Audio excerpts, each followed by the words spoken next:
So I'm ready when you are. Yeah, man. I'm always ready. Always ready Okay. to party. Okay, I think that's probably good.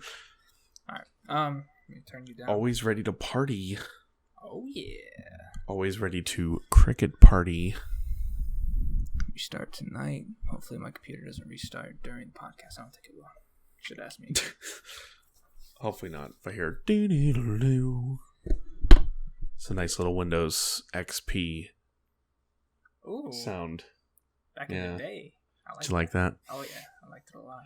Alright, I promise I won't be like all the time during the podcast. I'm going to pretend like Google Hang. I can see you in the reflection, actually. There you go. I can see you in the... There's a window right here. I feel like I'm just looking through it with one eye, and it's kind of freaking me out. Okay. You ready to start this? Oh, yeah. All right. Hey there, everybody. Welcome to the TCP Podcast, episode 12. Woohoo! All the way up to 12. I'm your host, Mackay, and tonight I'm joined by... It's me, Kiser. Oh, yeah. So, tonight we are going to go through a myriad of different topics like we normally do. But we're going to start it out with glitches in video games. Oh. So, before we jump into that, Kiser, what is your favorite glitch in a game? Alright, so obviously I come back from video games where I play first-person shooters, and so naturally it's going to be a Call of Duty one. Nice. So back in Black Ops 2, that's when I got more into zombies. They had a map called Die Rise. They have it on a few maps, but I remember Die Rise. Oh yeah, man. But there was a place you jump down from the main where you start, and you run through a building, then you jump onto a mattress, and then you can run up the floor. But you can run to the back part of the floor at the top, like where the floor fell. You could be on the part that didn't fall, and the zombies couldn't hit you, so you could just stand there and what's the word? Farm the zombies. It's pretty fun. The thing with the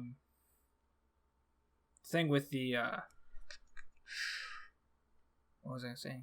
The thing with it is it's only fun for so long. There gets to a point where it kind of dries out, and you're like, all right, let's get back to actually playing it how it's meant to be played. So I always found that cheating like that in games is fun for 10 minutes. Yeah, and it's more fun for me. I don't have a problem cheating in games when I don't affect other people. Yeah. There's people that'll go out and play Fortnite and, do their aimbots or whatever. But for me, cheating in a competitive setting is just takes away the fun of it. So, but cheating whenever it's just me and my friends and it's just a fun thing to do. Yeah, like you said, fun for 10 minutes, and then you're all right, let's go. Let's jump down and do what we gotta do. Well, and cheating Pokemon, and I swore I wasn't going to bring up Pokemon in this podcast because I swear I bring it up in every single one. It's the only game you play, man. I have spent hours and days trying to figure out how to hack Pokemon into different Pokemon games. And the second you figure it out and the second you start injecting Pokemon into these games, the fun is gone. Yeah. Because it's oh my gosh, I finally figured it out. But then it's well, there's no point in playing because I can just put all of the Pokemon in there. And then it's it's not fun anymore. But I don't know. That's a big thing. But my favorite glitch in gaming is you still haven't played the original Gears of War. We still need to play that together. But my favorite glitch is being able to chainsaw yourself in the original Gears of War. So, for those of you who haven't played Gears of War, there's a gun in the game that has a chainsaw as a bayonet. So, it's called the Lancer, and it's an incredible weapon. But if you held down the B button and stood over another Lancer, to switch your guns, you could hit the X button while holding the B button, which was the chainsaw button. And then the animation wouldn't happen, but the sound effects and the blood coming out of your character would just start like spewing out. And it was, as a 8th grader, it was the best thing on the planet. Oh yeah. So that, I don't know, that was my favorite glitch. But there have been kind of a lot of new games recently that have come out. Borderlands 3, for instance, The Legend of Zelda Link's Awakening, where like there's frame rate glitches, or like in Borderlands 3, if you do split screen, it takes it from 60 frames to like 28, and there's pop-in texture issues. You open a menu and the other character like lags for like 3 seconds. Like, it's terrible. Oh my gosh, dude. But it's still playable and it's still really enjoyable. And then, another example is like Skyrim, kind of like what you were saying with the Black Ops map, where you can like fall through different floors and do all sorts of different crazy stuff like that. But with all of these different glitches, do you think glitches in games make them bad or better? What do you think? I think it depends on the game, because I don't know. If it's like a glitch that makes the game more interesting, then it makes it better. But if it's a glitch that's like, these developers didn't think of this thing that is just dumb and they're not working on fixing it, then it makes it worse. Because like, I know developers have a hard time doing their thing and things fall through the cracks, but whenever it's something that is almost game breaking and makes the game not as enjoyable, then it makes it worse. But like, and there's some things that are just gimmicks and like they didn't think of the right thing. Like when Fallout 76 came out, or the beta, I believe, your movement speed was tied to your frame rate. It's so bad. Which I get, they're like thinking for it because it's an easy way to keep it at a constant speed. But whenever you have variable frame rates on PC, someone's running 144 frames and zooming through the map, that's an issue, and they fixed that. So that's something. Well, and else. Like safety pins weighed like 100 pounds at the beginning of Fallout 76's life. That's hilarious. I never played it because that game has never gotten a good review to my knowledge, which is sad. I've heard like 2 people say it's fun for like an hour, and then it just gets boring. It's so hard to make a game with that concept, I believe. Like, they tried to make an open world survival game, and they're so hard because you have to think of so many different things to put into it that it's incredibly ambitious. Yeah, especially when you make it an MMO, like they tried to do, like with what, like 60, was it 64 player lobbies or 16, 32? I think it was like 32 or something like that, but they put them on a map that was 4 times the size of Skyrim. Jeez. So it was like you hardly ever ran into people, and when you did, they almost always just destroyed you and stole all your stuff. That was always the big complaint. Like, people would just come, raid your house, pretty much just like griefing whatever you were doing, which is exactly. There's like different communities out there for different games, and like, I guess it's one of those toxic communities. GTA is a toxic community. But yeah, I think Rust. Glitches in game. Which one? Games like Rust, where you could log out, but your character's just asleep in their hut, and then like people can just come ransack you while you're asleep. Well, that's not fair. No.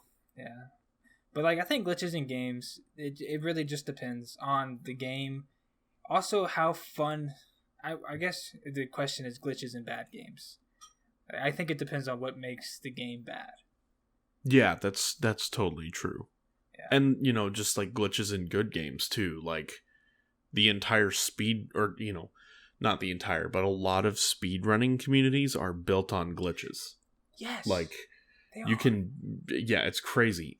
From specific point, and like Zelda, I know that the Legend of Zelda series is huge on speedrun glitches, and people have been able to beat world records based on like wall glitches. Yep. Where, like they put a bomb down and their character goes flying, and they reach a specific frame in the wall that are in the jump, not in the wall, that allows them to like pass through, and then they're at the last boss. It's just like, it's crazy, but it's also really cool. Oh yeah. You know? My friend used to do speedruns. Shout out to David.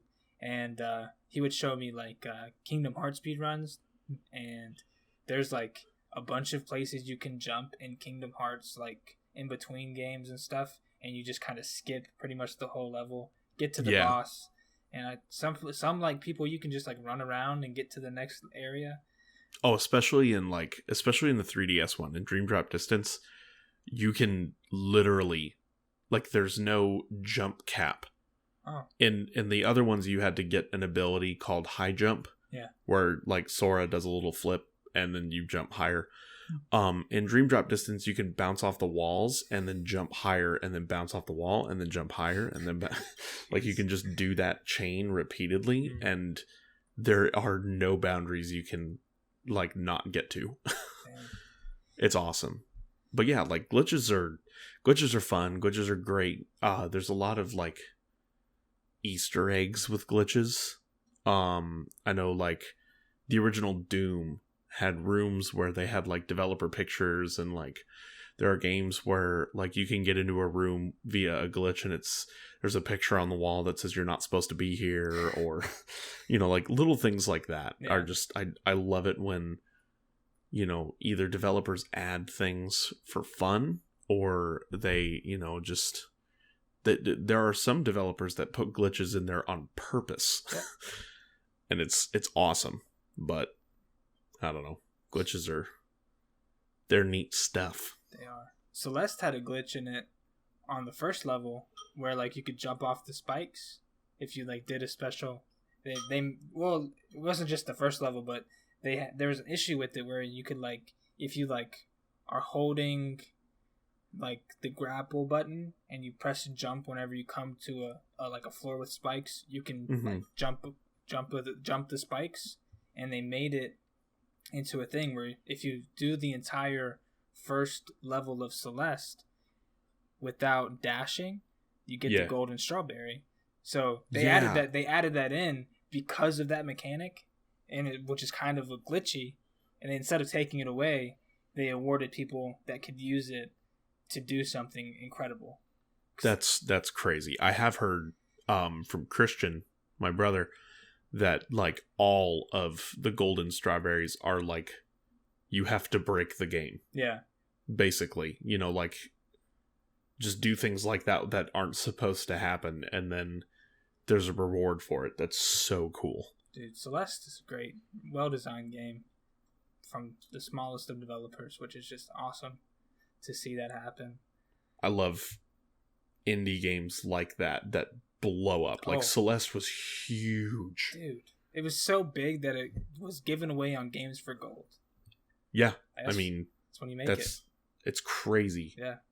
So I don't know. It's awesome. It's legit. I want to touch on something real quick. So you're talking about working to get Pokemon into games that aren't supposed to be in it, and it just kind of breaks the game because you can do whatever you want. Oh, for sure. Have you ever played a game where once you beat the game, it unlocks everything in the game? Yeah, so a lot of like PlayStation 2 games did that, where like, are you talking about like a secret menu that like allowed you to unlock things, or are you talking about like, I don't know, like there were a lot of PS2 games like after you beat it, you unlock different modes and like different like, you know, like big head mode and like double the money mode and all these different things. Well, I guess specifically I'm talking about like there's I think Midnight Club. Once you beat the game, there was no more money in the game. You could just go to the shop, buy the car, drive the car. That's cool. Did you have any games that were like that, where like once you beat the game, you didn't have to worry about using like in-game currency or making decisions quite as such? I've had games where, like, by the end of the game, you have more money than like, you could buy everything in the game and there would still be money in your bank. Yeah. So, yes, in a sense, and those games are awesome. I really like the fact that, you know, like, nowadays, their games are so huge that it's almost not possible to finish things 100%. Now, Gerard, the completionist, shows us that's wrong every week. But like literally, like my brother-in-law just 100%ed Spider-Man. Oh. And even though you 100% Spider-Man, there's still stuff to do. Interesting. Like there are suits that don't count towards that 100% counter. There are missions that don't. There are secret photography locations that don't count towards that 100% counter. So he got the platinum trophy, but he's still not done with the game. Dang. Yeah, I think that's really innovative and really cool. Oh yeah. So, yeah, I've seen games that let you do that, and it's I like that. So you think it adds to the experience for you? Oh yeah, okay. Yeah. Like, you know, it's almost like you beat the game, and then they give you like the strongest weapon in the game. Yeah. Like, well, I don't need it because I just beat everything. Yeah. But now I can go smack some goblins and. That's true. That's fair. You know, and just be like, haha, I'm the king of the world here. Nice. But speaking of Spider-Man, that was a nice segue, wasn't it? Oh, that was clean. That was so clean. So Kiser just read an article, and I was doing a little bit of research earlier. It's looking like Disney might acquire Spider-Man under the correct circumstances. So, Kiser, tell us a little bit about that. Well, you see, it might be a stretch. There's definitely going to have to be some cards that fall the right way when you take them out the pile. But I read on the article, it could not be 100% factual, but I'm sure it was because it was on Forbes. But everything you read on the internet is true, ladies and gentlemen. This is facts, especially this podcast. So, they said that if Sony Pictures is to be sold and purchased by another company, then by default, Marvel receives the right to Spider-Man again. So, Marvel could potentially, without spending a dime, get the rights back for Spider-Man just because another company that has the financial interest in owning a new picture company would, like, without, they just get it. So, like, right now, there are 3 companies looking at purchasing Sony Pictures, and that's Apple, Amazon, and Netflix. You didn't mention Amazon and Netflix. Oh, yeah, dude. So, like, I think with those 3 parties in there, it's going to boost up the competition to purchase it, but it's also going to give Disney the ability to get a little into the party and be like, hey, I'll give you this amount of money to really pursue this, or I'll give you, if they're really interested in working against, like, competing against, like, Netflix, whichever, Amazon and Apple, whichever company they feel would be the better competition, I could see them being like, hey, I'll slide you a couple $2 billion to purchase Sony, just because I want to see what you guys do with this company. And then that helps solidify that Spider-Man will come back, and then Disney will have all the rights they have. Because they have all the rights right now, but the picture rights to Spider-Man. They got the TV rights, the merchandising rights. They have all the rights except for film, which I think they could work with the Disney Plus system. Like, they could potentially, like, kind of find a loophole by making TV shows that just happen to be an hour and a half long, but fit into the MCU. You know, Spider-Man's going to be in What If. Yeah, I watched a video yesterday from a Screen Rant, and they were like, "Yep, if there's going to put the What If series on Disney Plus, which is basically just what if blank happened in this movie."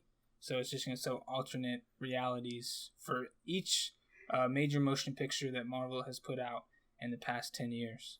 11 years now. It's going to be really cool. Yeah.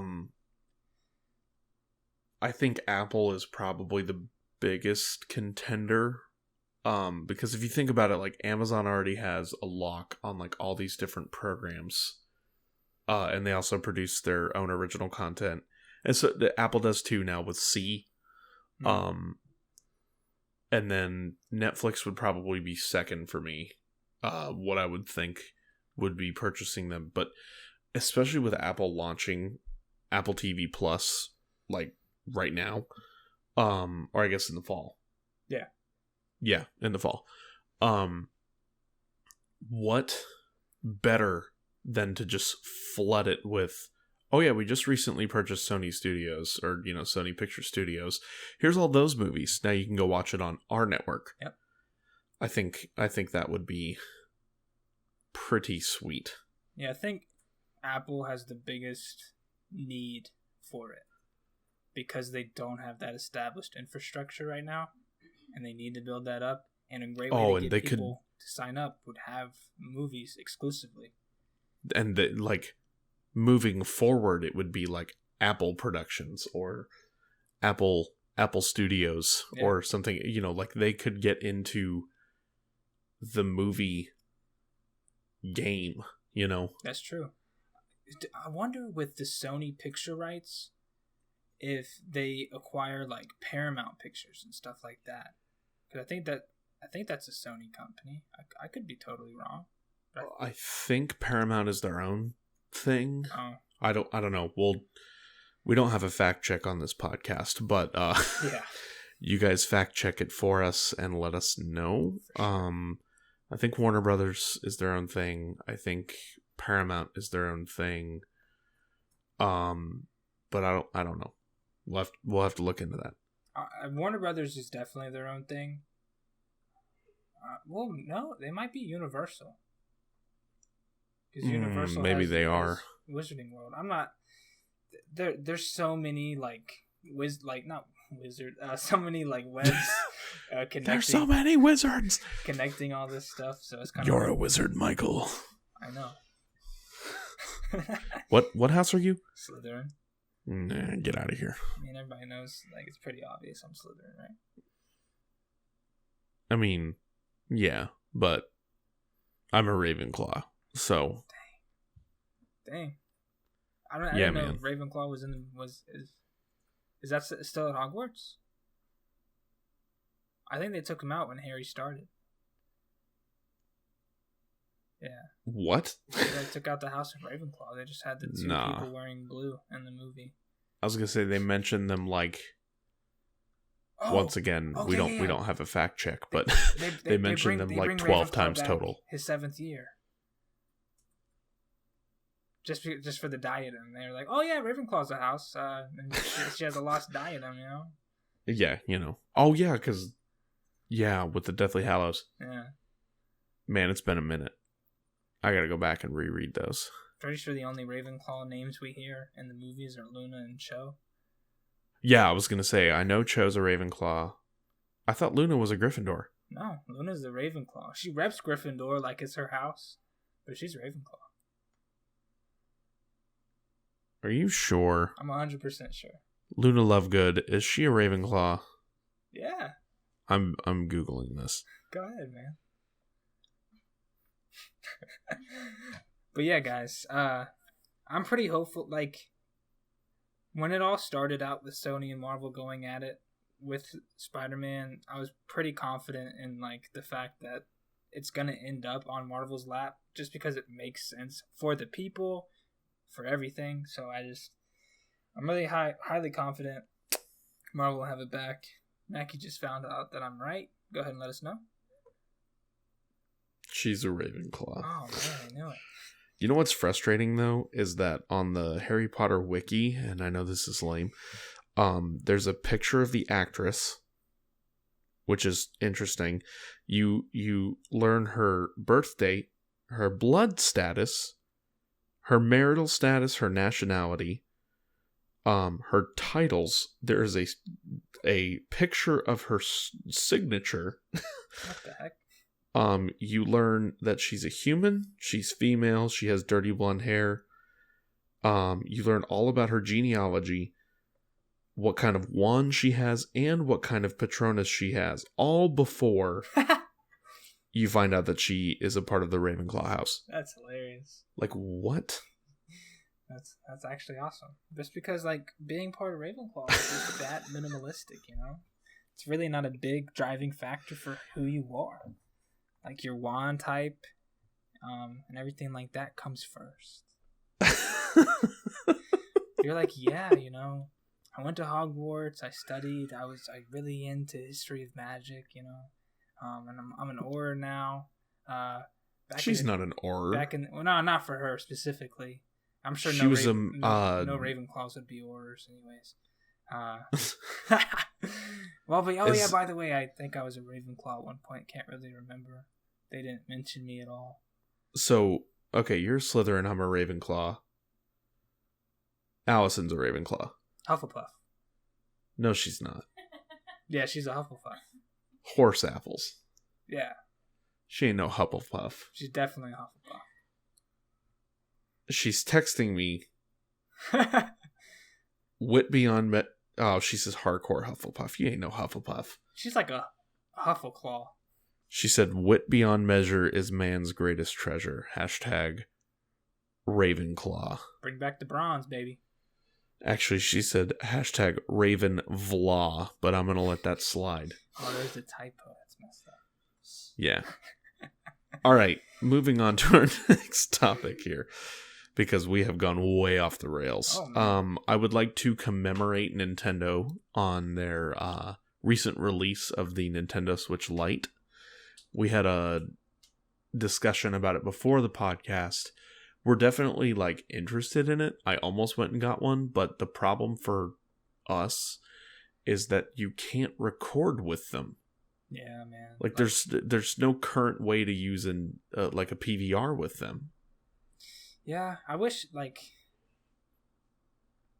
don't know. I think there's more drawbacks for it being $100 less as well. Like I feel like they should have dropped it $150. Cut the price in half. It would have opened it up just because like $200 looks like a lot of money. Even though it's $100 less than the $300 original Switch. But I don't know. If you could record, that'd be nice. I don't think they wanted to go lower than the price of the new 3DS XL, which you can buy right now for $130. Yeah. And I know that's kind of lame, but $200, like when they announced that the Switch was going to be $300, I was like, oh, that's an instant buy. Like I don't even have to think about it. Wow. Like the Xbox, when they announced that it was going to be $499, I was like, ooh. Well, yeah. Like but that's for the gonna X, hit. I mean, yeah, but that's gonna hit the pocket. You know what I mean? Like I gotta save for a little while. The Switch I had to save too, but like it was an instant like I need that. The 3DS was as well though. Yeah. Like, and it was, I think it was $250 when the 3DS came out. Jeez. Yeah, my buddy, shout out to Alex Young. He went and got one day one. My pockets were not lined at the moment that it came out, but I got mine like 3 months after, something like that. And I got mine the week before they cut the price $80. Oh, no. Yeah, it was the launch of the 3DS was atrocious, but we'll cover that in a video or a podcast later. But yeah, I mean, like, the Switch Lite is definitely the successor to the 3DS. Yes. Which is great. It's going to be for kids. It's going to be a humongous seller during the holidays. And it's, I don't know, it's just going to be awesome. Like, there's going to be a lot more people carrying a Switch around. And I feel like every kid has a Switch now. Mm. Like, you're about to see turquoise, yellow, and gray Switches everywhere. Dang. The only problem, like, the reason why I cannot commit to a Switch is because the game selection is there, but the game selection is also unfair because they sell all of their games, like their AAA titles, for $59.99, and like I can understand, like I can understand Breath of the Wild being $60. I can understand Mario Odyssey being $60. I can understand Smash being 60, but I can't like rationalize why like party games are necessarily $60. Like Mario Kart 8 Deluxe shouldn't be 60 still. I'm right there with you. I feel like and since it is Nintendo licensed, all Nintendo licensed games until the death of the console will be $59.99. It's just crazy. Mario, like all the deluxe games. So Mario Party, or I'm sorry, Mario Kart Deluxe, or Mario Kart 8 Deluxe, New Super Mario Bros. U Deluxe, games like that. I definitely agree with you. I think they should be more like 40. Yep. Or maybe even 30. I think 40 is like kind of the perfect price point for those games. But the fact that they're 60 is worrisome. The new Zelda game, Legend of Zelda Link's Awakening, an incredible game.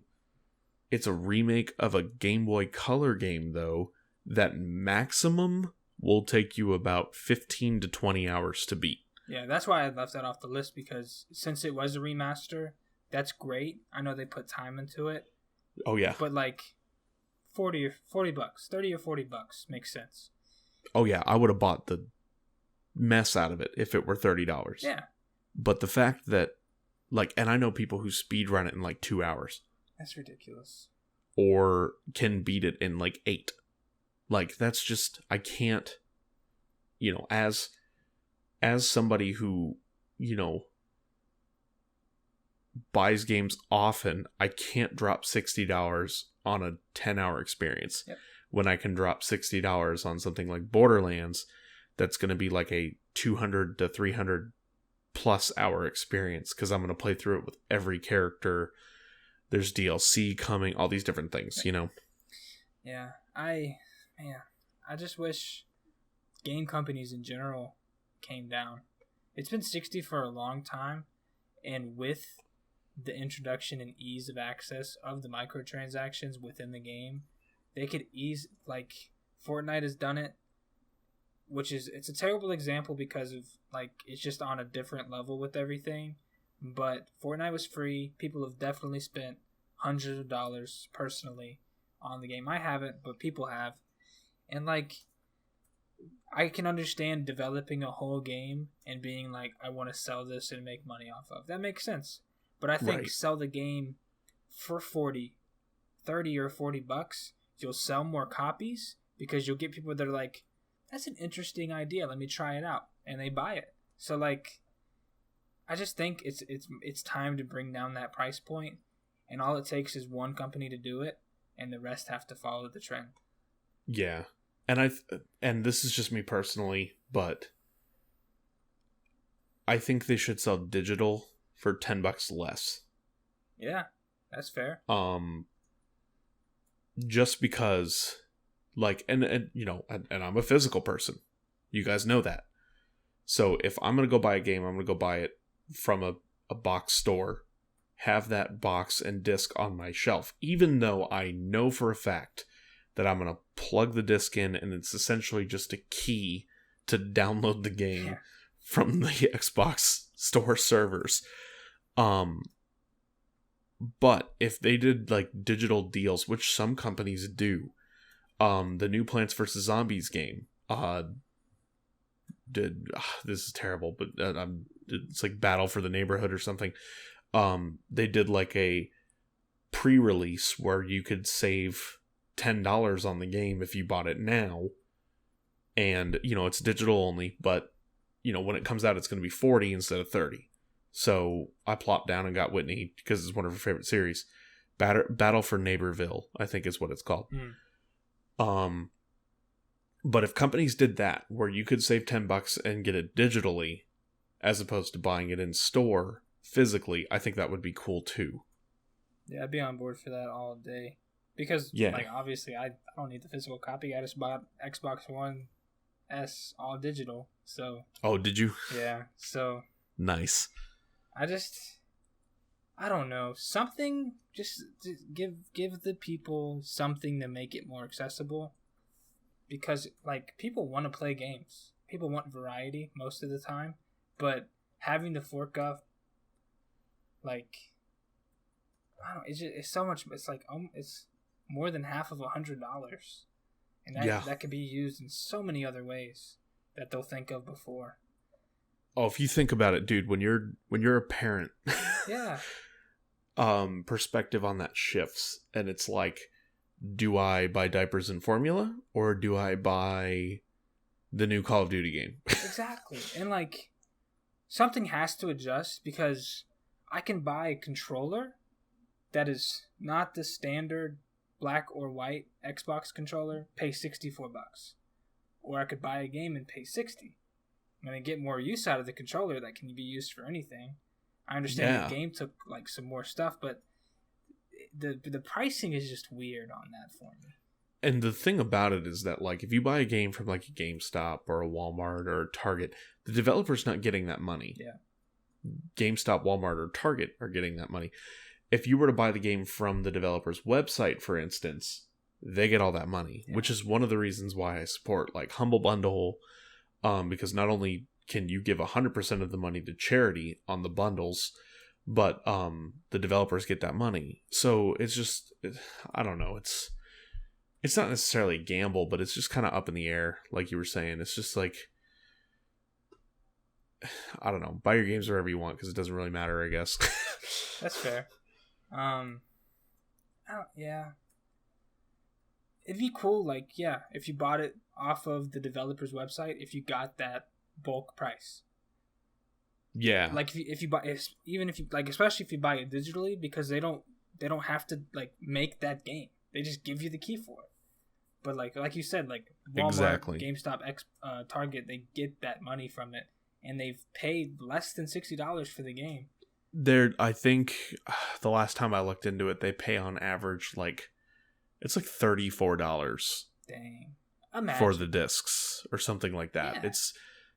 It's a mad profit for them, just like any business. But I can't believe that the developers sell it to them at that price and then just like let them rake in all that extra money. But that's just me. Dang. So that's even more reason to just sell it digitally for $40.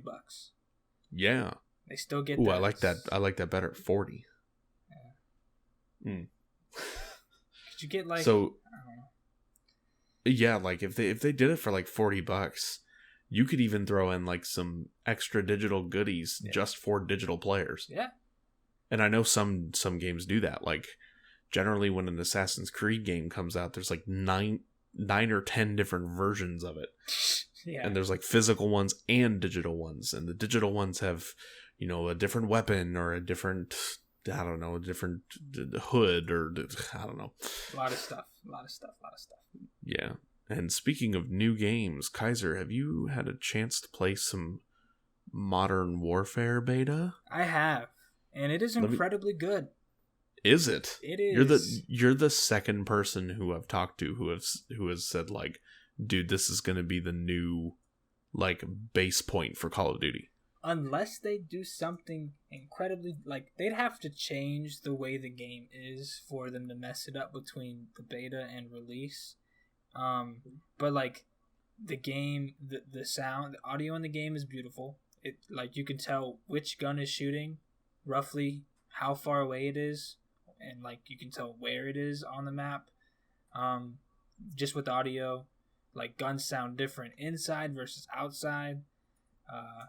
That's cool. Like the movement is very smooth, very clean. I think the sprint out times could be a little bit longer, depending. It really depends on the map, though. Like some maps, it's perfect. The maps just vary in size. And there's some maps with just the way the flow of the map is, like you could cut off like a good portion of the sides of the map, and nobody would play that map any differently.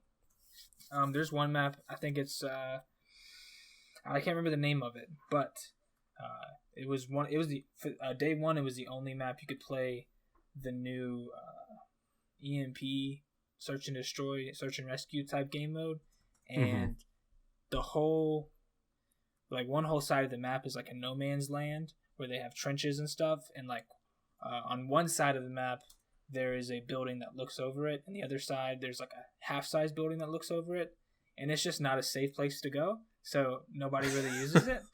Because, like, if you're in one of those buildings, you have the advantage on anybody running through there. But, like, really, the maps are beautiful. The only complaint I have right now is I'm an SMG player, and I'm so used to the way SMGs play. Because they're like, close quarters combat, quick, easy kill. Not quick, easy, but, like, quick kills up close. Right.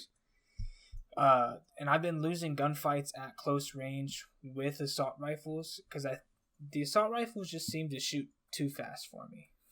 Like they do have a good balance of like. That's weird because the submachine guns are supposed to be faster. Yeah. So like I believe that the M4A1 and the H13, I think the H13 shoots faster, but I think the M4A1 at least shoots at the same speed as my MP7, but it's a higher caliber bullet. So I die first, which makes sense. But they did balance it out with, like, in a way, I just think the rate of fire needs to be adjusted, but they balance it out with, like, if you're carrying an assault rifle, you run a little bit differently, a little bit slower than you are with an SMG, and you also pull the gun up slower, so you can't ADS as fast, but right. some of the hip fire spreads on these guns are tight. And they just beam you without ADSing. That's really cool that they're doing that though, because the other ones, it was like it didn't matter what kind of weapon you were holding, didn't matter, the type of weapon on like pulling up the sights, things like that. Yeah. Like that's really intuitive that they're doing that because it's more realistic, but it's also just it's better all around. You know going in now. That if you're going to use an assault rifle, you're going to move a little bit slower. Yeah. So it's a deficit, but also you're going to hit harder. So yeah, like the LMGs in this game are actually like what LMGs are meant to be. I have gotten two-shotted by these fully automatic LMGs, but I get mad, but like it's justified that I died. But because like they're popping out like. I don't know what the caliber is, but they're popping out some thick bullets into me. I should die in 2 shots. And they don't shoot super fast, and they're kind of hard to control, but that's cool. The game itself, well-designed game. It's really tight. It feels like it's a finished Call of Duty, which is nice to have at launch. The spawns are a little wonky, but that's a beta, and you have to get used to how people play maps. Because you can design a map however you want, but what the people go to in the map. Yeah. So. Oh, definitely. Like, that's really good that it's already like polished. Yeah. To a point because, I mean, Call of Duty has had some rough launches. Dude, there's some typos that I want to make sure I take a picture of, in the game. Get them screenshots. Like, there's an attachment. I think it's an attachment for the muzzle, but like they had the text on it for the description that went with, I believe, either a barrel or a different muzzle, and it was wrong, and I was like, that's not what it should do. So yeah, but like it's a classic Call of Duty. 100 health, all the characters are the same. You don't get score streaks that auto populate in your on your person every however long. So no more specialists, no more 150 HP. Health regeneration. Ooh, hey guys. Health regeneration is kind of slow. Regeneration. Yeah. Health regeneration is kind of slow, but it's realistic. It's a good game. I mean, yeah, you're getting shot at. Yeah, like I had a blast. Team Deathmatch, if you guys haven't played the beta and for some reason you're able to go back in time on this podcast and play after listening to this podcast, don't play Team Deathmatch because this is definitely the worst game for Team Deathmatch as far as player base. Call of Duty experience, if the game is good, the next thing that the game falls on is how the player base is. And right now, with the people that are playing the beta, it is very campy. So you want to play those game modes that get people on objectives, get people moving around the map. But like developers can't help the player base. But ultimately, that's kind of what comes down to making a game fun or not. And that's kind of why Fortnite is. People saying it's dying. It's not dying, but that's why Fortnite is hard for people to get into because it is so sweaty. But yeah, well, that game. And they're making a lot of changes with like, there's no like fast building anymore. There's no, like, I don't know. I still know plenty of adults who I run into and kids. All the kids still talk about Fortnite, but just a ton of Fortnite is still around. Oh yeah, they reverted the building nerf. Oh, they did. Yeah, so it's back to 0.05 seconds per place. So it's still ridiculously fast. All those fast builders are going to be happy. Yeah. Okay. Well, good to know. We're going to end tonight's podcast with a couple other things that are good to know. So for those of you who don't know, the Epic Game Store is kind of in a war with Steam. This is true. And in order to win that war, they are just straight up giving away games for free. And they gave away Celeste. Ooh. They gave away another game. I can't remember. I don't think it was Battletech. It was no, that's one of the Humble Bundle ones right now. But right now, through the 26th of September, so sorry if you're listening in the future, but if you were to go to the Epic Games Store and download their launcher, you can get the Batman Arkham Trilogy. So that's Batman Arkham Asylum, Batman Arkham Knight, and Batman Arkham City. Not in that order. City comes before Knight. As well as the Lego Batman games. All for free. Just for downloading the Epic Games launcher. Yeah. So if you already play Fortnite, there's zero reason why you shouldn't already own these games. Yeah. Because you have to have the Epic Games launcher in order to even launch them. And speaking of Fortnite, they are currently doing a Batman crossover. Dude, it's beautiful. Which is really cool. So if you also don't know about that, Tilted Town has been converted into Gotham City. Yeah, man. And there's like, I know there's a Joker item that was leaked last week. But all of this coalesces with Batman Day, which was yesterday. Day before I don't know, it was this week. But yeah, so couple things that are good to know. Go get you some free games and go find some Batmans in some Fortnite. Is that $20 if you want to purchase the Batman skin? You can't use V-Bucks, but I am teetering on the seesaw of whether or not that is a good price, and I think it might fall on the good price end of that teeter-totter, because you get 2 Batman skins, I believe you get an emote, you get a glider, and you get a pickaxe. Yo, that skin is legit looking too. Yeah, you get like the classic 1990s Batman like movie outfit, and then you get the Dark Knight outfit. Yeah. Which is it's nice. And then you get a back bling, which is the cape that you can put on other characters as well, I assume. That's really cool. It's pretty cool. Personally, I'm 100% against any and everything Steam, just because I don't know if they've improved their not IO UI user interface. Oh no, it's still terrible. It's like a bloated shopping mall. Yeah, so it, along with iTunes, I just kind of consider like you're deciding to download a virus pretty much on your computer, because they just slow it down so much. iTunes takes like 80% of your drive while it loads up. I think Steam takes maybe 90% of it, and it just bogs it down. I can't speak for the Epic Game Store. I haven't had that since I've reset my computer, so I can't remember if it was hardware intensive. I'm sure it's just as bad, but it probably looks prettier though. Kiser's got a bad taste in his mouth for Steam. I do. I don't know. I had Fortnite on the Epic Games launcher, and it just seemed like I would open the Epic Game launchers and it would pretty much just take me to a browser. I'm sure they've evolved it, but that's what it felt like. It felt that smooth.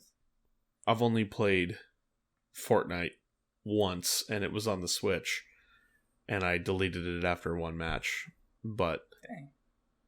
It's not for me. Yeah, it's fair. Like I understand why people are going crazy for it. I don't bash it in any way. It's just it's not for me. It's for a different audience than what I'm interested in, and that's totally fine. That's fair. 100%, man. Yeah. Well, guys, this has been episode 12 of the TCP Podcast. Thank you guys so much for joining us. I'm your host, Mackey. And I'm Kiser. Yeah. Be sure to like, comment, subscribe, all that fun stuff. Please be sure to rate the podcast because that definitely helps us out. And follow us at The Cricket Party on Twitter. And thank you guys so much for listening. It means the world to us.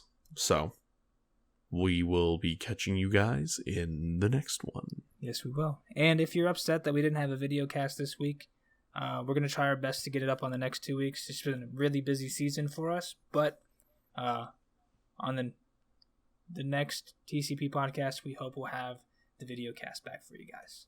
As well as the other two members. Yee! Yeah, like Kiser said, it's been an immensely busy season in all four of our lives currently. Yeah. Just with, personal lives, with jobs, with creating content for the channel, everything. So thank you guys so much for bearing with us, and thank you for sticking with us. And like I said, you guys mean the world to us. The fact that you listen week after week, month after month, it's incredible. And we are so thankful for you. Oh, yeah. We love you guys. So, we love you. And we'll catch you in the next one.